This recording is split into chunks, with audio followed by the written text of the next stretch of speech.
11 years go by and not one arrest. Not a serial killer, not the neighborhood watch guy, the butcher, or boyfriend Stephen Cook. The case of Heidi Bernadzikowski officially goes cold. Cold, but never forgotten. At least not for Baltimore County Sergeant Alan Meyer. Over the years, even though he wasn't assigned to the homicide unit, Al kept talking to people, re-interviewing people, looking at phone records. I mean, he just kind of stayed on it. So when he returned as a supervisor, we were just reviewing the case as a cold case to see if there was anything, that we could do. Something you could look at differently? Right. And there was something definitely worth another look.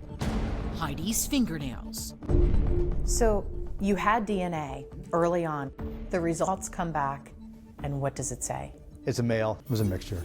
We figured it was some of Heidi's and some of whomever. So with a decade's worth of advancements made in DNA technology, we did decide to resubmit the fingernails. And the results come in. What do they tell you? And we got a hit. You get this hit, and you had to be floored. I can remember the day like it was yesterday. And what happened? And I'm hoping it's some guy from South Baltimore. And I get the information, and it's this guy, Alexander Bennett from Colorado. I'm thinking, Colorado? How could this be? And now we have to make sure it's the right guy. So I call out to Colorado. I said, describe him to me. And Heidi had actually described the neighborhood block watch guy as a larger, either a light-skinned black male or a dark-skinned, maybe Mediterranean, white male with black hair. And he had this tattoo on his left arm. Anyway, the clerk out in Colorado says, I don't know if he's a light-skinned black guy or a dark-skinned white guy. And I'm like, oh my God. Oh my goodness. Now I know. I said, does he have a tattoo? And she said, yeah. At that point, I knew we had our guy.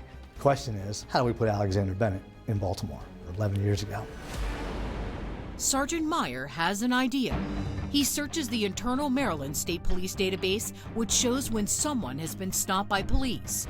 He was able to come up with a hit that gave Bennett's name and his date of birth, but nothing else, which was kind of weird. There was no indication as to why Bennett had been stopped or who stopped him. So that put him in Maryland. Well, it put a guy named Bennett in Maryland. You just weren't sure if it was him or not. And that's what the state's attorneys wanted us to find out. So Meyer and Childs fly to Denver, Colorado to talk to Alexander Bennett. Turns out, Bennett isn't your run-of-the-mill guy. He's a trained opera singer. He attended the Denver School of the Arts and received a scholarship to the prestigious Manhattan School of Music. Detective Childs will be conducting the interview. Will Bennett sing like a canary? What does he tell you? He said, well, when he was in Maryland, he got abandoned by some friends. They were going to a concert, and he was kind of living on the street. Living on the streets of Baltimore for about a month, around the time of Heidi's murder. And during that time, he was stopped by an officer while trying to walk through the Baltimore Harbor Tunnel. You would think that if two detectives from Maryland asked you if you were in Maryland, you probably would say, no, I've never been to Maryland. He didn't say that, though. He admitted he was in Maryland. Yes, he did. So you had that confirmation. Yes. And then we took it a little further. Like telling him exactly why they've brought him in. This girl's fingernails were taken at the time of her death. And under their fingernails is your DNA. Now, there's no denying that. There's no getting around it. But Bennett offers up an interesting explanation for that. He said, well, when he was in Maryland, he was in a bus stop one day and a girl came up just screaming at him and scratching his face for no apparent reason. I got kind of scared because, I was trying to fight back and I think I hurt her. Seemed like something that could be reasonable, possibly. No. No? Not at all? Not to us, no. Childs then shows Bennett photos of several women, hoping he can pick out that woman from the bus stop. Heidi's photo is included in the mix. Normally this role is reversed. Normally you're showing a victim picture of suspects. In this case, you're showing the suspect a picture of possible victims. Yes, hoping that, he might say something or, indicate something to us that would be helpful to us. Bennett does. And also, too, kind of looks like her. He picked Heidi out of all these other girls that were in the pictures. He could have said, I've never seen these women before. Right. But instead, Well, see, in his mind, I think, in his mind, he had to give an explanation as to why his DNA was under this girl's fingernails. Childs then lays down his cards. For you to have been in Baltimore at the exact time this occurs, and for your DNA to be there, and for this tattoo to be on your arm, the exact location that the victim describes it as being, and actually drew it. I mean, that's just a lot of coincidences. That's a profound thing, so, you know, that's why I'm concerned. Well, really you should be. I'm concerned. Am I being, like, charged with anything right now? Well, you're not charged with it right now, but I'm telling you, things are not going good.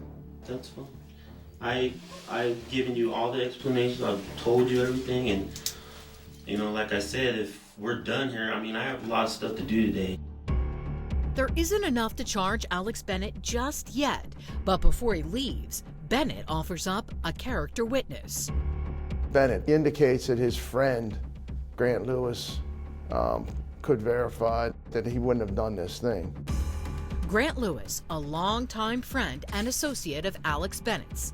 Turns out 9 years before, 3 years after Heidi's murder, Bennett and Lewis were arrested for calling in a phony bomb scare at a Colorado courthouse. The motive for their bizarre plot? Pin it on the guy Bennett was living with, so they can steal his car when he goes away to prison. Not a very good idea. No, not at all.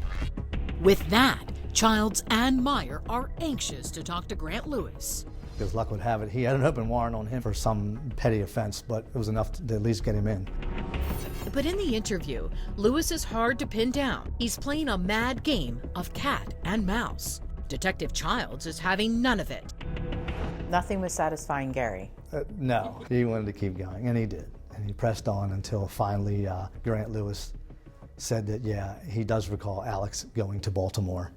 And ultimately, when Alex got home, we were drinking down by the bridge, and he said, I heard someone bad. And I looked over at him and I said, I don't want to know.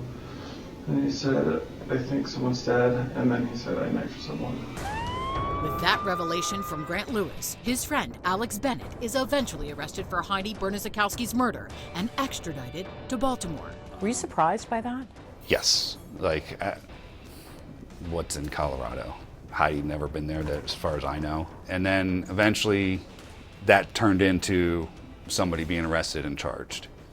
The guy wouldn't open his mouth though. 2 years later, Bennett's buddy Grant Lewis, the star witness for the prosecution, is in town, ready to testify against him. so Gary and I picked Grant Lewis up from the hotel room. We're sitting having breakfast, and I hear Gary's phone, and he looks over at me and says, Coming up, a stunning announcement. His attorneys came out and said, they'll tell you everything. And you wouldn't believe who he's about to point the finger at. What gave him a change of heart? It was a come to Jesus moment in a conversation he had with his mother the night before trial started. She told us later on that she talked to him and said, if you did this, you have to confess. God will forgive you. It was a come to Jesus moment.